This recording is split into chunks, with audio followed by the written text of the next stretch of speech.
You're listening to the Pace Radio Network here at paceradio.net. The opinions of the individuals during this broadcast are their own and may not be the opinions of their group or other organizations they may be involved with. All medical advice during our broadcast is not a medical opinion and should be checked with your medical physician. Oh yeah, baby, that's lovely.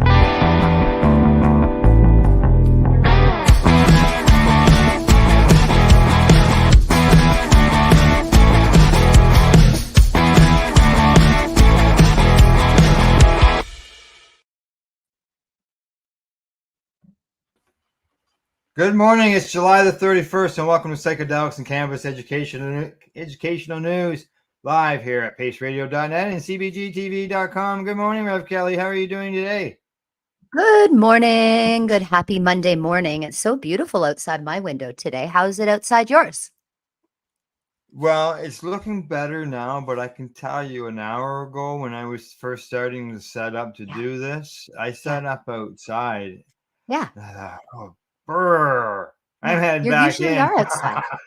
Yeah. It's cold today. Yeah. It was a little cool this morning. I'm actually, to tell you the truth, Saturday night into Sunday morning, it was a little cool at nighttime as well. Yeah. It's weird, right? Yeah. Because it's still summer. Did I miss something? It's still summer, right? Yeah. It was still Still summer. That's July. right. Yeah. We're getting these scorching hot daytime temperatures, and then, it was like 12 degrees or something Saturday night. That's It was weird. Yeah. But it's sunny. It looks nice. Yeah. So what's new and exciting? Oh, and just enjoying this beautiful Let's summer. hope it continues. I hope we get a full All right. August. Good. Yeah. It'd be nice. See what happens. Usually it's dry in August. Maybe it'll be wet this year. Things are changing, right?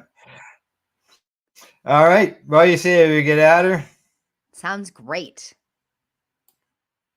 Okay. First story of the day comes to us from Forbes.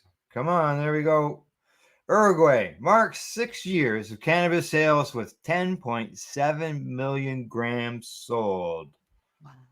Wow. Uruguay, the world's pioneering country to legalize adult use cannabis in 2013, began its sales 4 years later in 2017. And over the course of 6 years, pharmacies have sold 10.7 million grams of cannabis. Yeah, on the occasion of the 6th anniversary since Uruguay started selling adult use cannabis, the Institute of Regulation and Control of Cannabis released data on the sale of cannabis in pharmacies last week. Pharmacies in Uruguay have sold just under 11 million grams of cannabis between July 19, 2017 and July 19, 2023. And that's according to IRCCA, the agency responsible. So sorry, my page just keeps jumping around like this, for monitoring both medical and adult use cannabis in the South American country.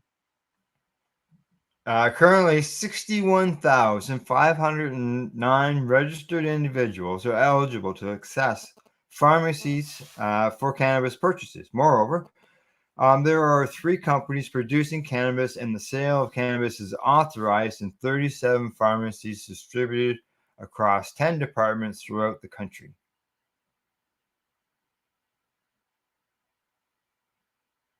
Moreover, there are presently 14,592 registered users for domestic cultivation and 10,486 members of the cannabis clubs across 306 clubs.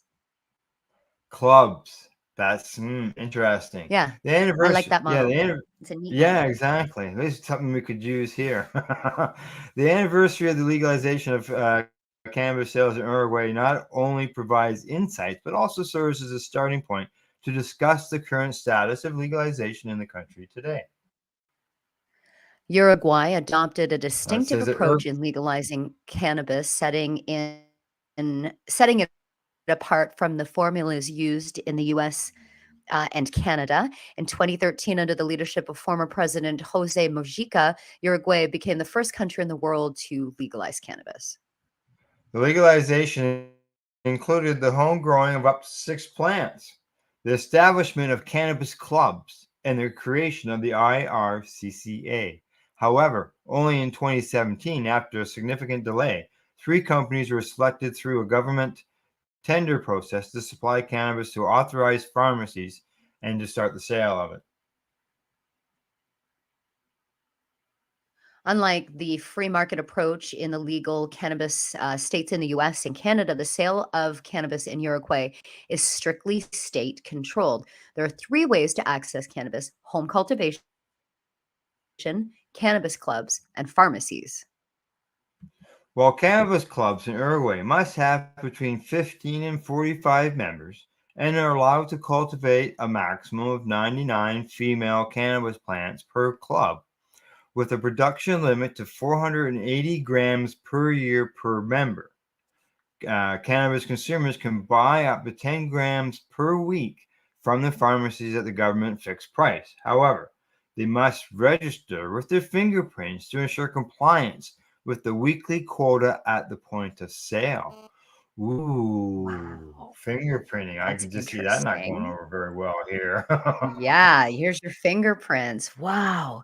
What is interesting is that both adult use and medical cannabis were regulated simultaneously in Uruguay without making a clear distinction for their use, which is uncommon internationally. Typically, countries first regulate medical cannabis and then recreational cannabis. Mhm. However, specific regulations were introduced by the medical marijuana use in 2015, and the national government proposed a new legal framework for the medicinal cannabis industry in 2021. Meanwhile, the medical cannabis industry in the country experienced significant growth and evolved into a hub for the export of medicinal marijuana, contributing to the industry's expansion worldwide. However, the heavily regulated adult use cannabis market has highlighted some weaknesses in Uruguay's legalization approach concerning recreational cannabis use. Only 27% of Uruguayan consumers purchase cannabis through approved channels, but this figure reached 39% when taking into account sharing with friends. Would you want to be buying cannabis and giving them your fingerprint when you go in there? No, no, I wouldn't. No, no, I can see It's why it's the it's a numbers little are bit low. odd. I do like their clubs though. I like that part. Yeah. Yeah, exactly. So do I. One of the reasons that strongly affects the low legal consumption is the relatively low THC content of cannabis flowers available in the pharmacies. Another factor is considered as the shortage of stock. Registered users are required to reserve a time slot to purchase cannabis flowers from pharmacies due to the insufficient supply to meet the demand. Ooh. Mm. That's really too bad. Now that pharmacies offer 3 available strains. Alpha is an indica dominant hybrid with up to 9% THC and at least 3% CBD. Beta has the same THC and CBD percentages, but it's a sativa dominant hybrid. And then they recently released Gamma, which is also indica dominant hybrid strain with less than 1% CBD and up to 15% THC. So you only get 3, and You that's only for get the that's three. at the pharmacy. Now, when you're at home growing though, the home cultivation, there's no limit. Yeah, yeah, yeah. And you only got one there that's got anything as Yeah, strong so as weird. far as THC. And they said, therefore, due to the limited availability Yeah, of cannabis strains, ease of access, product variety, and anonymity, the illegal market remains the primary method for purchasing cannabis. I can see that with those limits and stuff like that, and everything that you've got to go through. Yeah, of course, I could see that happening for of course. sure. Yeah. Yeah, Of course, you're gonna use the illegal market. You can grow at home. Like, you can home cultivate with, like, yeah, 27%, whatever you want your THC to have. So, of yeah. course, What you're gonna about home cultivate and sell to the guy who yeah, wants stronger weed, right? yeah, yeah. You've only got one that's got any strength to it. You know, the other two are Yeah, good for medicinal yeah. purposes. It's just But medicine. It's nice medicine. yeah, yeah, and the fingerprinting and the range for pickup and all that. Yeah, I That's can see weird, why people hey? were growing.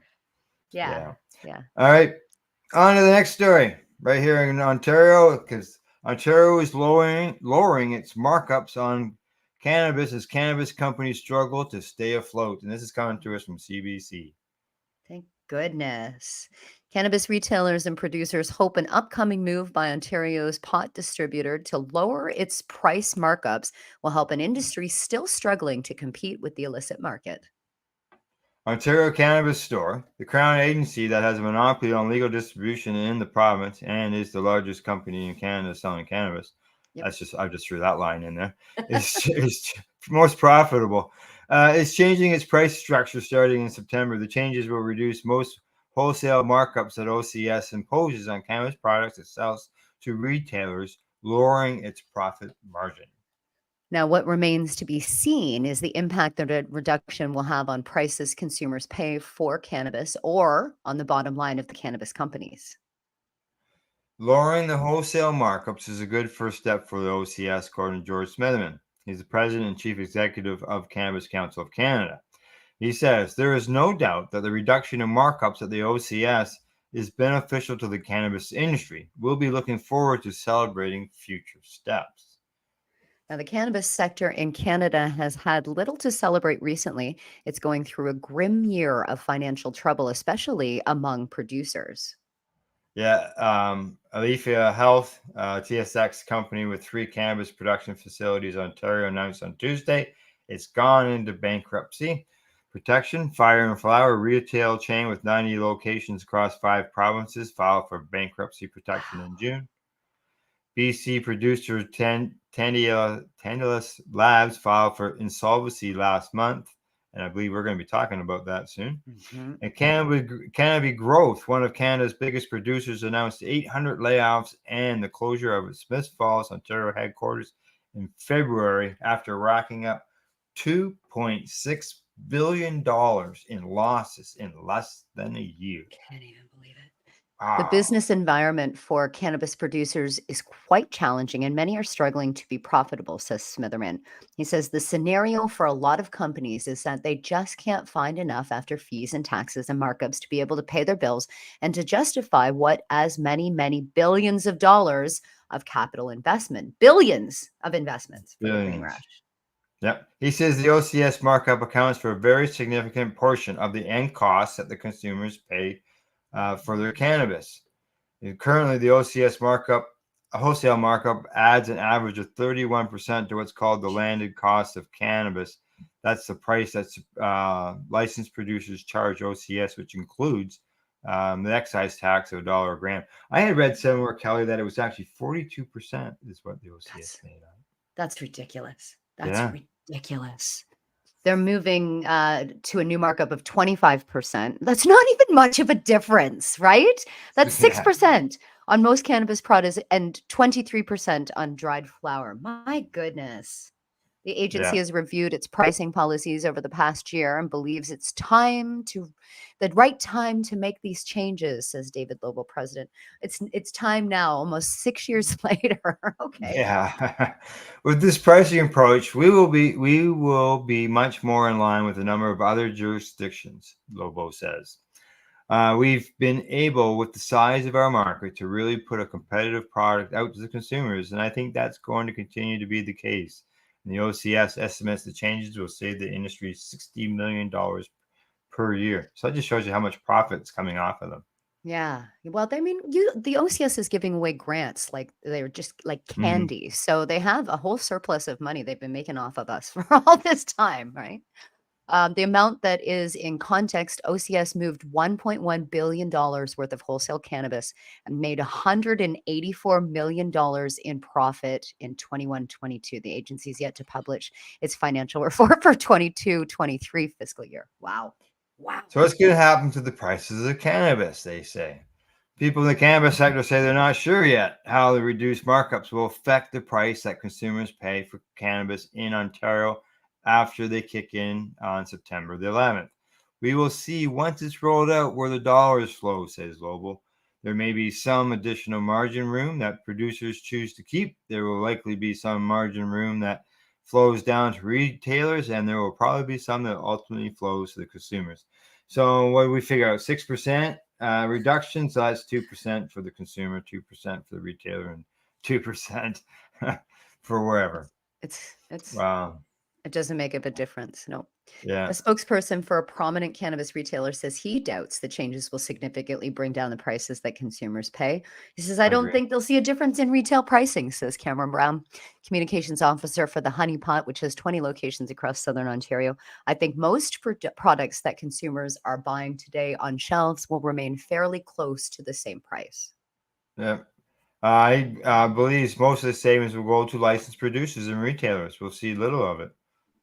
And they say that legal cannabis is getting cheaper in Ontario. Prices have dropped since 2019, largely because of the glut of supply, as the explosion in retail stores now numbering some 1,500 across the province.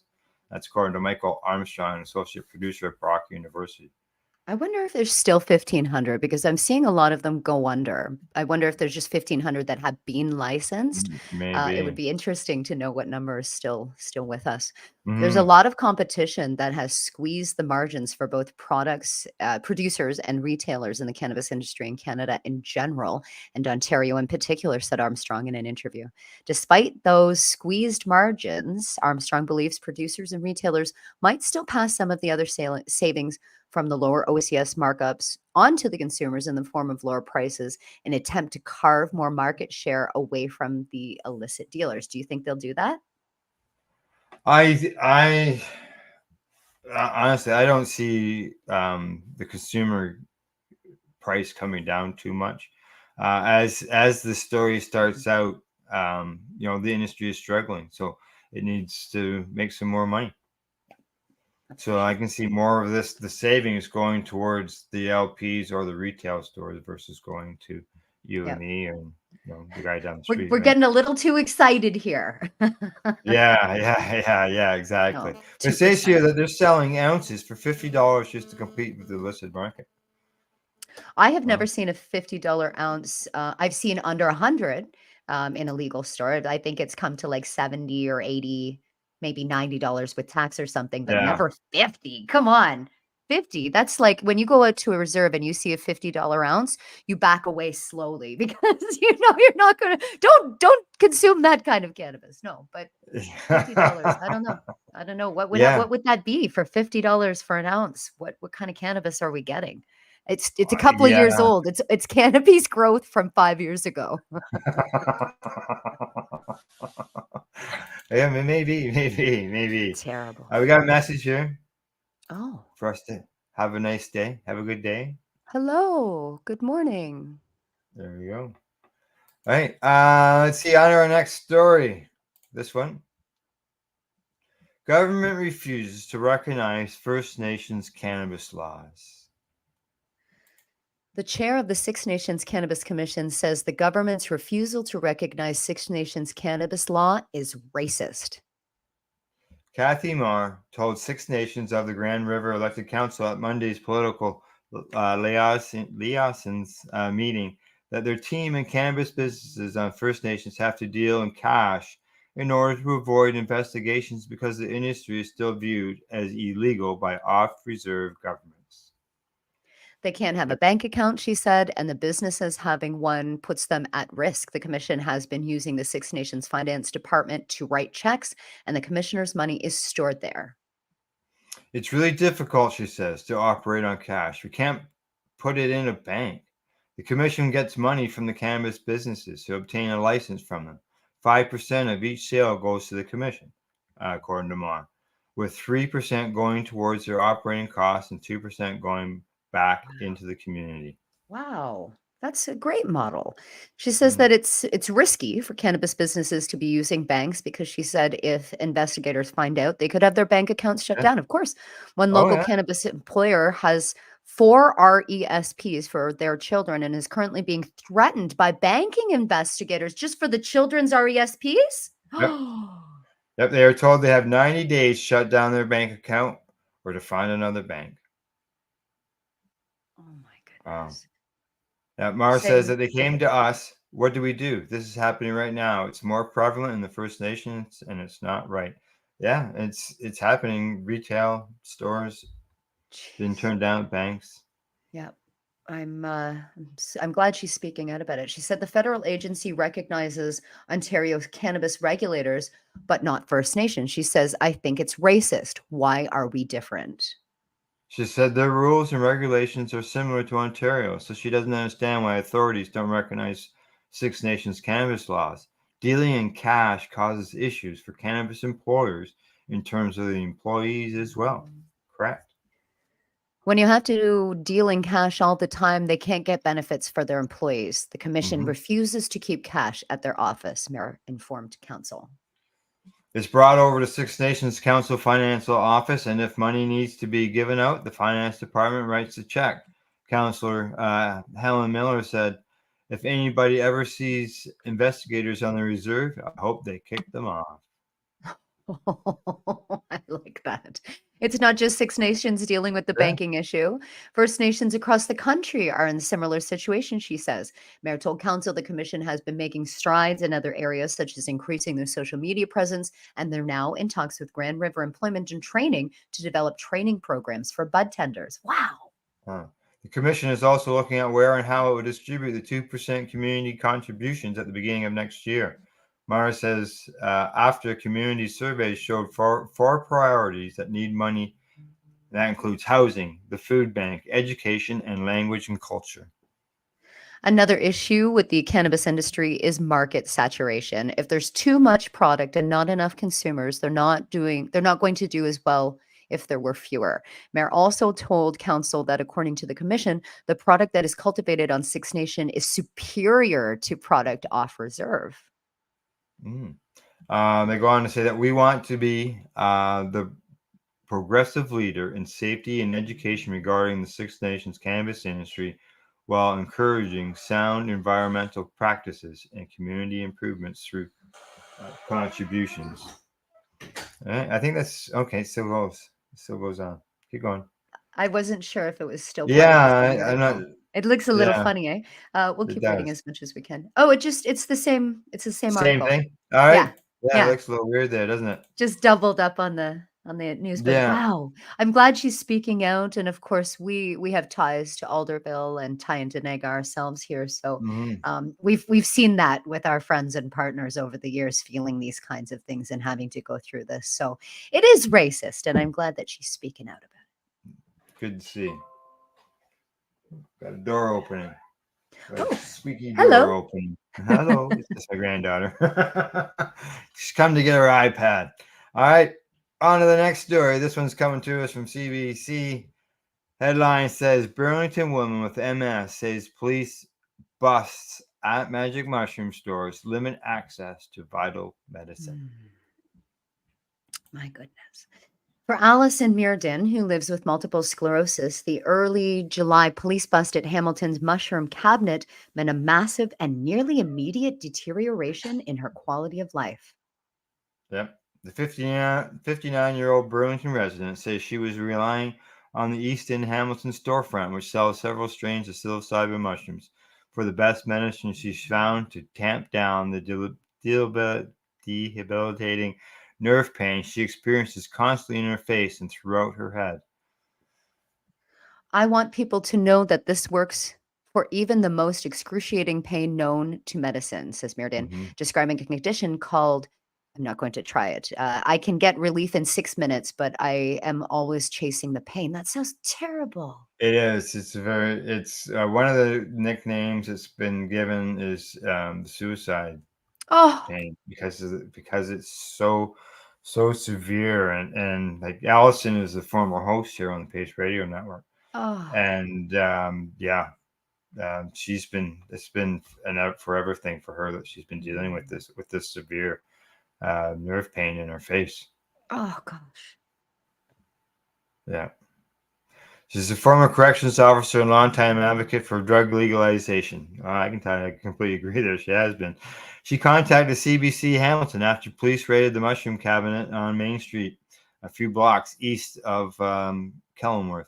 The same day, police also raided newly opened shrooms on King Street East near Gage Avenue South. Police said at the time they seized more than $70,000 in product and a quantity of cash from the two stores. Now, they also arrested two people, charging a 25-year-old Hamilton woman and a 44-year-old Brantford man with possession of psilocybin for the purpose of trafficking and possessing the proceeds of crime. The Brantford man was also charged with trafficking. It was the second bust for the shrimp mushroom cabinet, which appeared to reopen shortly after its previous bust after it opened in December. At that time, police said 2 people were arrested. So when CBC Hamilton visited Tuesday, both businesses were open again. Staff at Shroomy said that they were unaware of a raid when they were hired earlier that week. An employee at the Mushroom Cabinet, also hired after the raid, said business hasn't changed much in the past 2 weeks. CBC Hamilton left messages for both store owners and is waiting of a response. Yep, CBC Hamilton sent numerous interview requests to Hamilton police beginning in May, asking for an opportunity to discuss the force's enforcement strategy regarding the mushroom cabinet. After initially agreeing to schedule an interview, police haven't responded to the request that was filed back at the end of May. Okay. University of Toronto drug policy expert Akwazi Awasu Bempa told CBC Hamilton in a past interview that continuously reopening these stores is meant to push the needle on drug policy. Mhm. Similar stores have opened in other Canadian cities, including Montreal, London, and Winnipeg. Yeah, exactly. They go on to say that these acts of civil disobedience force governments to act, either to decide to enforce or to move more quickly with respect to what they're going to do around regulation. And exactly, that's what's going on. Absolutely. Yeah. Saying the idea that you could walk into a bar or walk into a store and purchase alcohol, but you can't purchase psychedelics files in the same flies in the face of what the science tells us. Alcohol is much more harmful drug than psilocybin, both to the individual and to society. Enforcing outdated and unjust and unscientific drug laws is not what our police should be doing. Psilocybin mushrooms, also known as magic mushrooms, as we know, are illegal under the Controlled Drugs and Substances Act here. However, there are ways that Canadians can use it legally by participating in these programs, but there's problems with them. And Allison can tell you, she waited over a year. I think it was 2 years almost before she was denied her request. Health Canada said in an email sent Thursday, at this time, there are no therapeutic products containing psilocybin authorized in Canada or elsewhere. That means that no manufacturer, distributor, or importer has applied to Health Canada or any other health authorities anywhere in the world to get their products assessed for quality, safety, and efficacy to treat a specific condition. Yeah. Meriden says her doctor has authorized her to use up to 50 grams per day. Wow. Yeah. She even actually applied for a license to grow that because there's no way to grow it in the same way as when Terry Parker got his cannabis. He had no way, there was nowhere to get it. He had to grow it. So she's trying to do the same thing. She says that she typically takes 5 grams in tea and eats 5 grams of mushrooms at each dose. I macro dose. I don't microdose, she says, noting she takes the substances so frequently that it does not make her high in a way a recreational user would experience. I'm not anything but pain-free, happy, and totally digging life. Because those numbers are shocking. Like 50 grams, 5 grams is a macro dose. That's a huge dose. That's Yeah. like you're seeing everything at that point in time. So I'm so glad that she noted that it does not make her high in the way that a recreational user would experience. It fills up her system so that she's not experiencing that intoxication. Because I don't know if anybody's listening and they're thinking about doing that, but that's a lot. That's definitely That medicinal is a right lot. there. That's a Yeah. lot. Wow. One of Canada's earliest legal users of medical cannabis, Mirrodin, is currently applying to Health Canada's special access program to be legally allowed to use psilocybin. I hope she gets that. She says she'd like to see psilocybin made legal to make it easier for research to study its health effects, which I'm not even going to try that name. You did very well at it. As said, is challenging in the current regulatory environment. Meriden also noted that prohibition drives up the cost for medicine and that it could be made more affordable if it was widely available. Yeah. Wow. Yeah. And as she says, people have to know that there's options. And that was the way it was when I started my medical cannabis. You have to know that there's options. Yeah. Yeah. She deserves that. Oh yeah, she's she's been been living with in that this kind of for- pain. Yeah. Oh, it's been a battle for her. So, all right, on to the next story. And this one comes to us from B&M Bloomberg. BC judge allows cannabis fire sale to starve off CRA destruction threat. Right. A British Columbia Supreme Court judge has approved the bulk sale of more than 1,200 kilograms of cannabis by a company after the CRA threatened to destroy it. Yeah. In a ruling released online this week, the court allowed Psychedelics Labs to move ahead with its hasty sale of its remaining inventory of cannabis flower after the CRA planned to destroy the product at its facilities in Maple Ridge, BC. The agency had earlier declined to renew the company's excise tax license due to the financial difficulties, which saw Tantalus shed the bulk of its employees at the end of June due to looming insolvency. And without the license, the company would have been unable to sell its remaining inventory and potentially recover more for creditors, including its main lender and the CRA itself. As the date of its license expiry approached, the company had to go to court for approval of the sale of its remaining inventory on what bankruptcy trust Ernst & Young called a fire sale basis. Court documents say the company has more than $14 million in debt, mostly to lender Sun-Grown Mortgage Company and the CRA, and the company was forced to enter insolvency and sell off its remaining inventory under threat of destruction. So destroy it or sell it off. Yeah, exactly. Let's see where we're. Okay. In his report, Tennis Lab and Insolvency said an orderly sale of the company's remaining product could fetch about $2 million, while its fire sale would net about $300,000. Had the CRA renewed the company's license, an orderly sale would have benefited the agency itself as a result of the increased tax revenues rather than the reduced proceeds anticipated to be received in a forced liquidation or fire sale scenario. Yeah.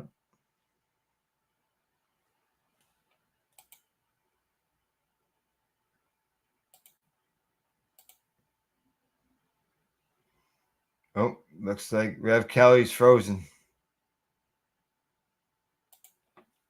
All right, I will continue. Tennis Labs CEO Dan Sutton said Wednesday that many cannabis companies are struggling under the weight of regulatory and tax burdens placed on the industry. He said he couldn't reveal too much since the insolvency process is still ongoing, but called the CRA's actions peculiar because it would have benefited as a creditor had it granted them more time. The judge was similarly confused. Sutton and many others had long complained about what he calls the extreme and burdensome excise tax requirements on tax of payroll tax and GST payments in the cannabis industry. Oh yeah, he's been at it. Oh, I see I lost Rev Kelly. Well, everybody, I'm going to end this story, and I'm going to go for a commercial break, and hopefully Rev Kelly returns by the time we get back. So we will see you shortly, and you're watching Psychedelics and Cannabis Educational News. We're live here at paceradio.net and cbgtv.com. We are people advocating cannabis education here at paceradio.net. Limestone City Hydroponics is Kingston, Ontario's hydroponics shop. Take your growing to the next level and create the optimal environment with a tent kit, or maximize your yield with an ebb and flow flood table kit. Either way, Limestone City Hydroponics has more sizes and options to fit your needs. Are you looking for the power of the sun that adapts to your budget? Then look no further, as they have professional grow lighting. They have indoor grow systems that are easy and cost effective, with many options to fit your living space and lifestyle. Cultivate your growing potential. We have everything you need to succeed. And if you can't make it to the store, they offer local delivery to the greater Kingston area.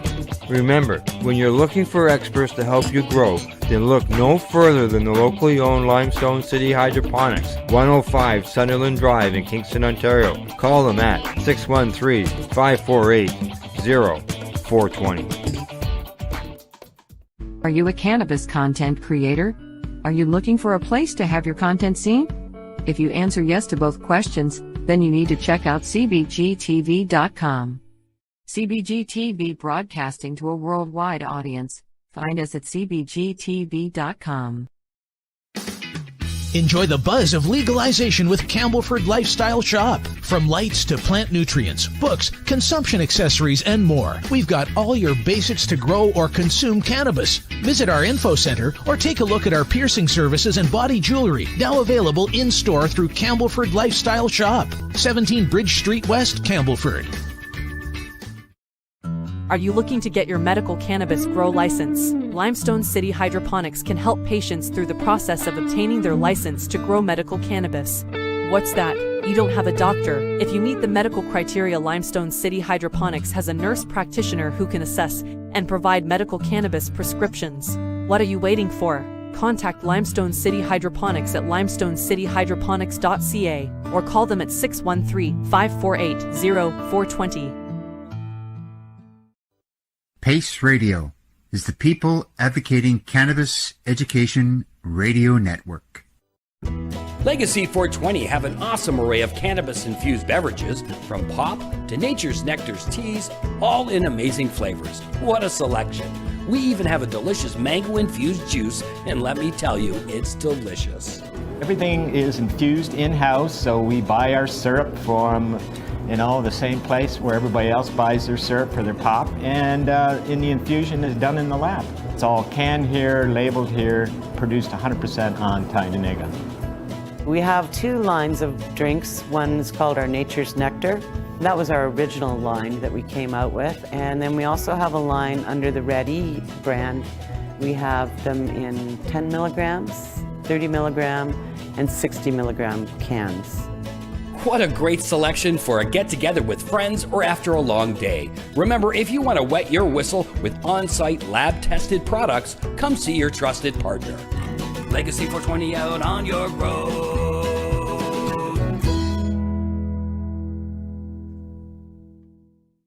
You're listening to the Pace Radio Network here at paceradio.net. Hey, we're back from a medication session. Well, at least I'm back. Rev Kelly hasn't appeared yet, but she did get a message to me to let me know that she's lost her internet. Her internet's gone down.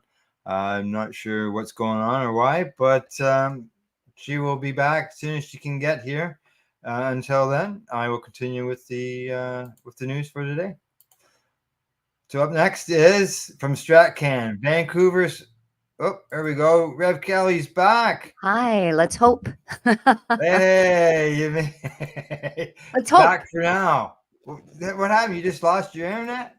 Yeah, the internet. I'm actually tethered off of my cell phone right now. For some reason, my internet in my home has gone down. So let's hope my cell phone will keep us until the end of the show. Fingers crossed. All right. Yeah. Okay, here we go. From StratCan, Vancouver's High Hope launches cannabis substitution program. The High Hopes Foundation, a community group providing access to medical cannabis in Vancouver's downtown east side, recently launched a pilot project to explore the potential for cannabis as a substitute for people with severe alcohol dependence. The group was selected by the Canadian Institute for Substance Use Research as a partner in launching the project, which will evaluate cannabis substitution intervention as a component of its managed alcohol programs for people with alcohol use disorders who are experiencing unstable housing. The project is funded through Health Canada's Substance Use and Addiction Program and is based on a feasibility study with several researchers in Canada, primarily BC. That study titled in part, "If I knew I could get that every hour instead of alcohol, I would take the cannabis." That's the title of it. Wow. Explores the potential. Great title. That's a long title too, and a big one going. Explores the potential of using cannabis within MAPS. Many of the participants in the program said they were already using cannabis as a substitute for cravings and withdrawals, preferring dried cannabis followed by edibles and oil capsules. Wow. There's a graph there showing per person costs attributed to substance use. So that's what it's costing our government. All those billions, is it into the billions? But all of those dollars right there for all, and you can see right there, alcohol and tobacco are number 1 and 2. Oh my God. Opioids, number 3. The paper concludes that cannabis substitution was a viable approach, but noted a need for proper funding and inexpensive legal and reliable sourcing of cannabis. High Hopes typically provides cannabis to registered patients through its own medical cannabis sales license at a few dollars a gram, but the Health Canada program will cover the cost of cannabis used within the program. Brilliant. Yeah. Sarah Blythe, the High Hopes founders, has deep roots in the Vancouver's downside east side community and says she and her team are excited to begin the work. She says, as research partners, High Hopes is eager to further explore cannabis as an alcohol harm reduction tool. Our prior work was demonstrated cannabis promise in reducing opioid misuse and improving patient quality of life. We now aim to apply that expertise to studying cannabis as a potential therapeutic for alcohol addiction.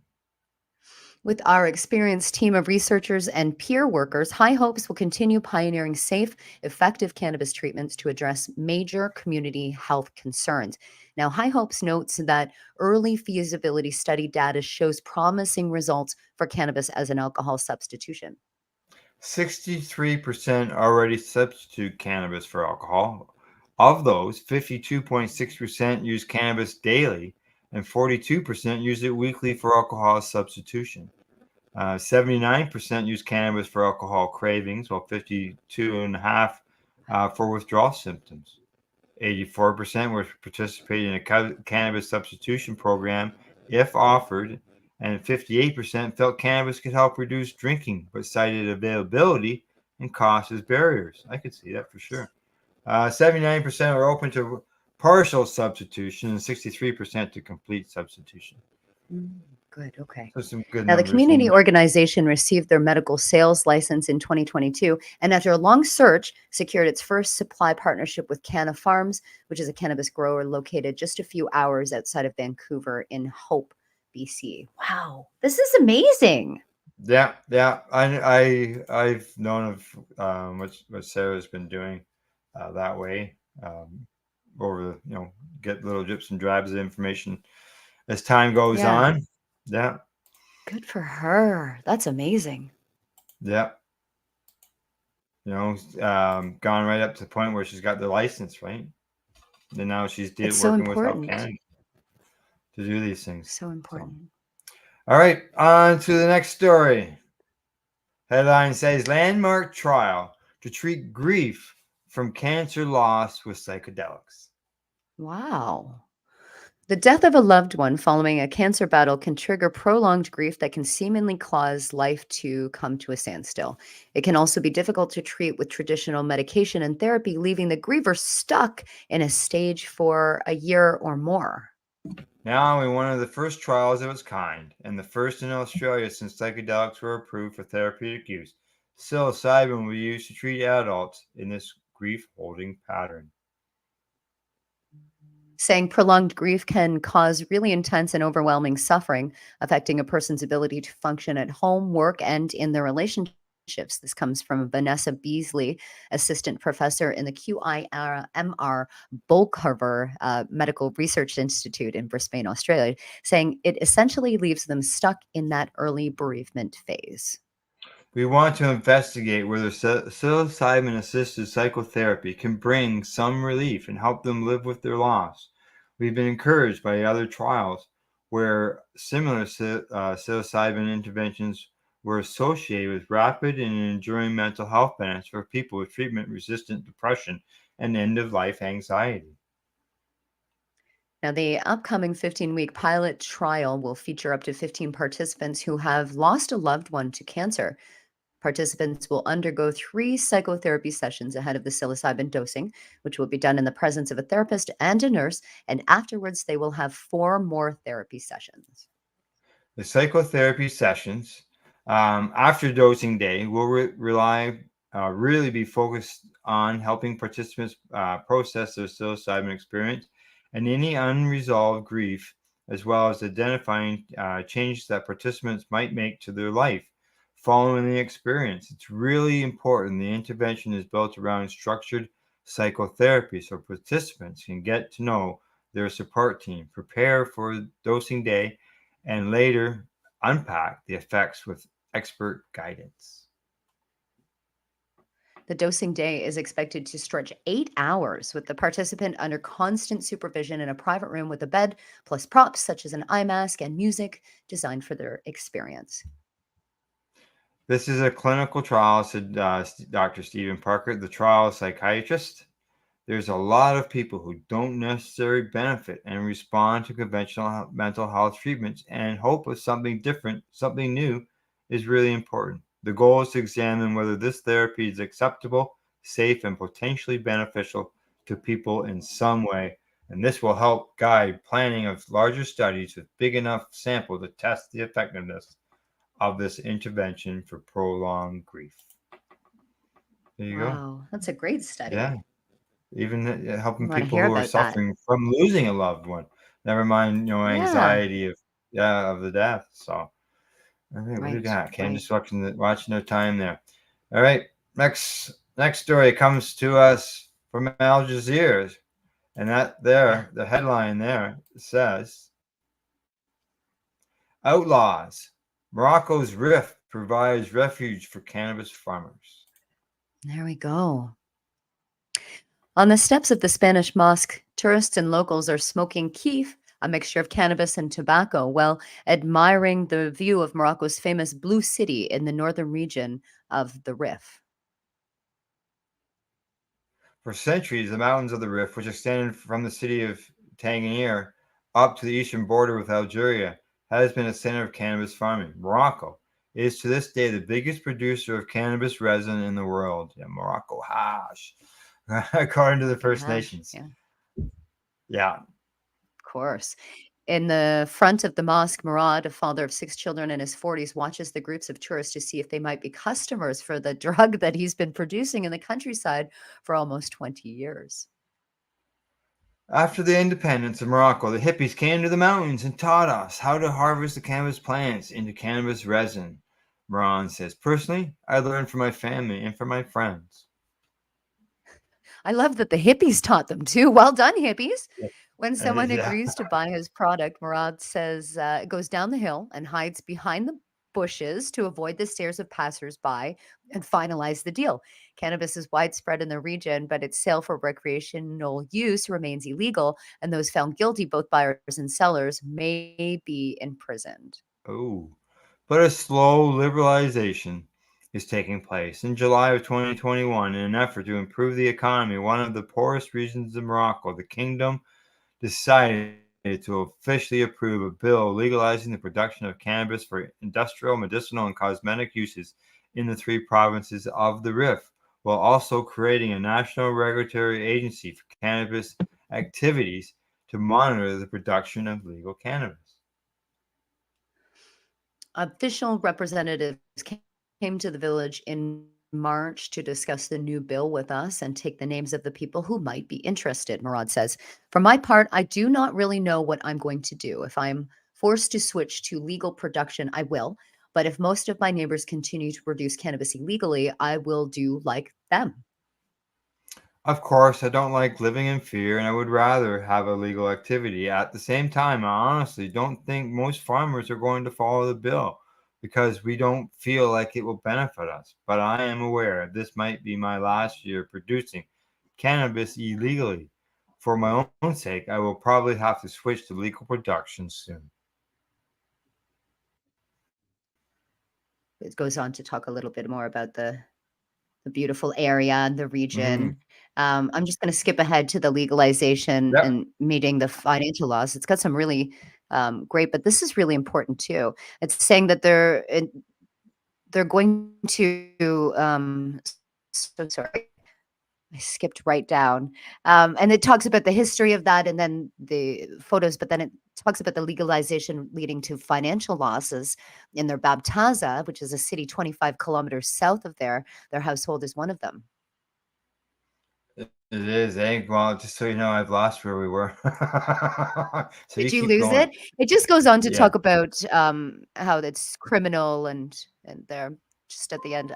I skipped down through the beautiful Yeah. photographs, but it just goes on to talk about what will happen to them if they're found guilty of having cannabis. Guilty. Yeah. We are used to being It's outlaws. still Living quite in fear and incredible. outside the system is something we have been doing for decades, they say. Which is true, Right. Wow, right? Moroccan hash. Yeah, Nice. oh There's yeah. a I got good to see article some of here. that at the ICC. Big Yep. chunks of hash sitting there on the table. Wow. Oh yeah. It was nice. I got some pictures. All right. There we go. Mastercard. Ban on cannabis debit card purchases rocks industry.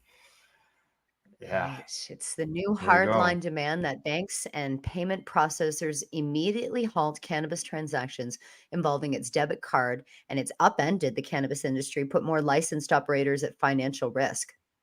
Yep. The latest development, first reported by Bloomberg, is expected to affect adult use and the medical cannabis retailers the most, as well as their customers. Because those consumers will likely revert back to the days of cash, a throwback to an era where digital wallets are used to buy everything from groceries to gas.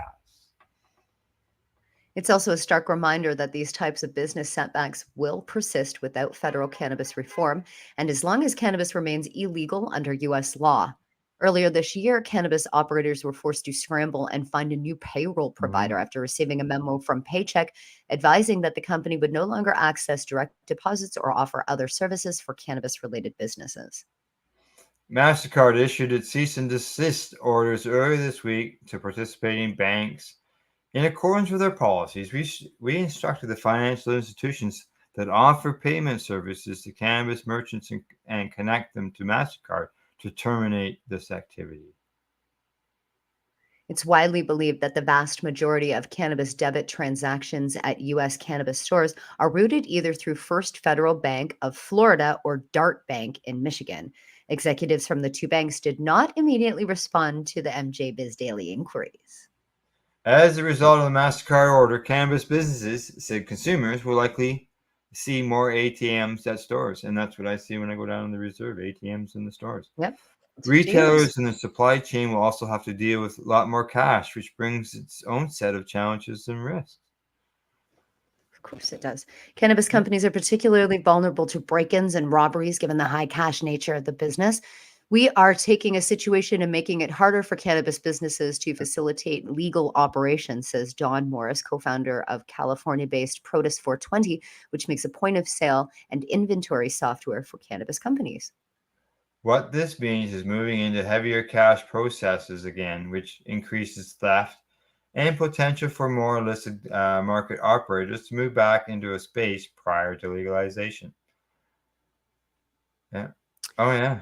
This is all that banking stuff. If they could just get this banking act done, they could move on. Yeah. No, because now MasterCard. But is this in the US? I wonder if this affects us here in Canada at all. Well, Probably I know not, that. but somehow. Yeah.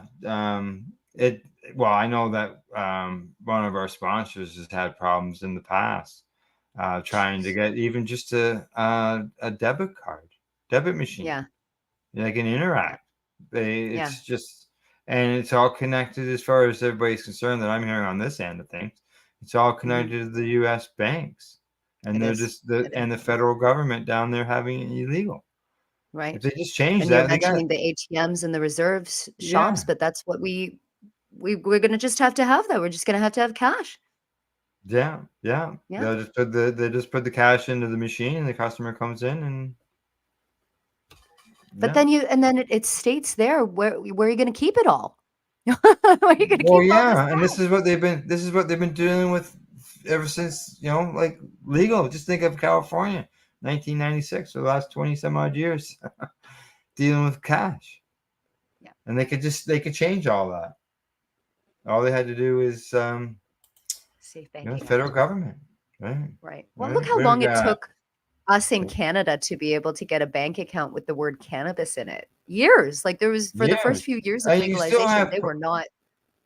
Yeah. Way. You can still have problems. I just want to catch a little bit of a story here that we've got lined up, but we haven't got a lot of time.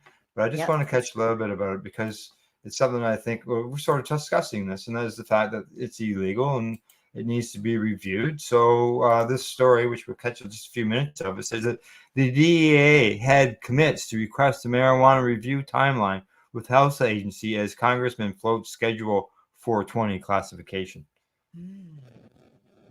The head of the Drug Enforcement Administration has committed to requesting a timeline for the U.S. Department of Health and Human Services on the Biden administration's ongoing federal cannabis scheduling review, a process that one congressman jokingly said that he hopes will result in the drug being moved from Schedule 1 to Schedule 420.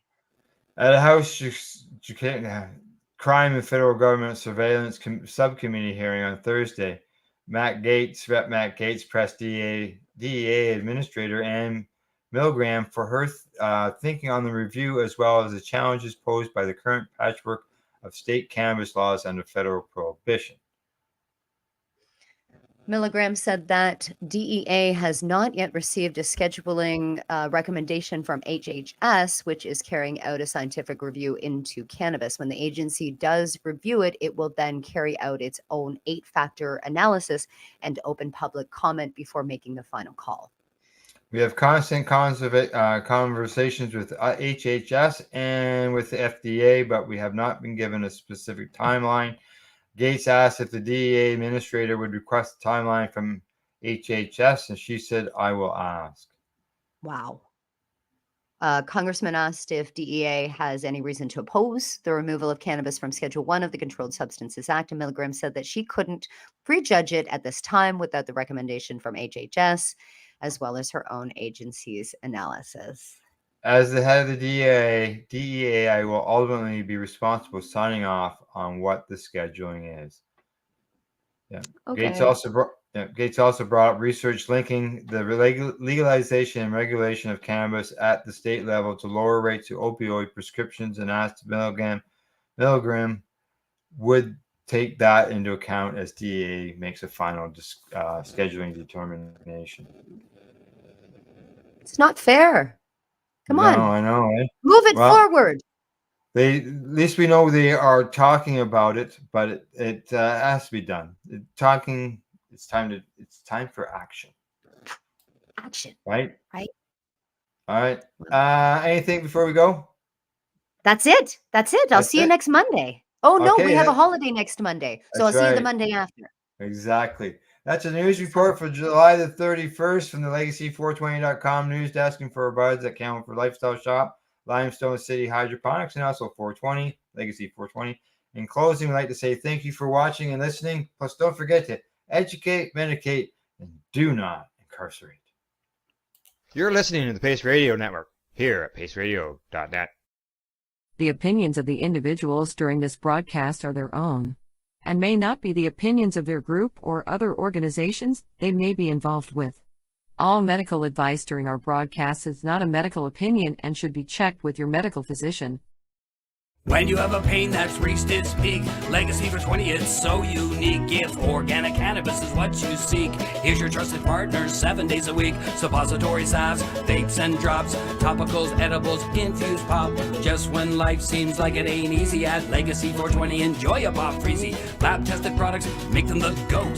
Legacy 420 out on your road. Legacy 420 in Tyndonega Mohawk territory. Indigenous organic cannabis at its finest. Enjoy the buzz of legalization with Campbellford Lifestyle Shop. From lights to plant nutrients, books, consumption accessories, and more, we've got all your basics to grow or consume cannabis. Visit our info center or take a look at our piercing services and body jewelry, now available in-store through Campbellford Lifestyle Shop, 17 Bridge Street West, Campbellford. Limestone City Hydroponics is Kingston, Ontario's hydroponics shop. Take your growing to the next level and create the optimal environment with a tent kit, or maximize your yield with an ebb and flow flood table kit. Either way, Limestone City Hydroponics has more sizes and options to fit your needs. Are you looking for the power of the sun that adapts to your budget? Then look no further, as they have professional grow lighting. They have indoor grow systems that are easy and cost effective, with many options to fit your living space and lifestyle. Cultivate your growing potential. We have everything you need to succeed. And if you can't make it to the store, They offer local delivery to the greater Kingston area. Remember, when you're looking for experts to help you grow, then look no further than the locally owned Limestone City Hydroponics, 105 Sunderland Drive in Kingston, Ontario. Call them at 613-548-0420. We are people advocating cannabis education here at paceradio.net.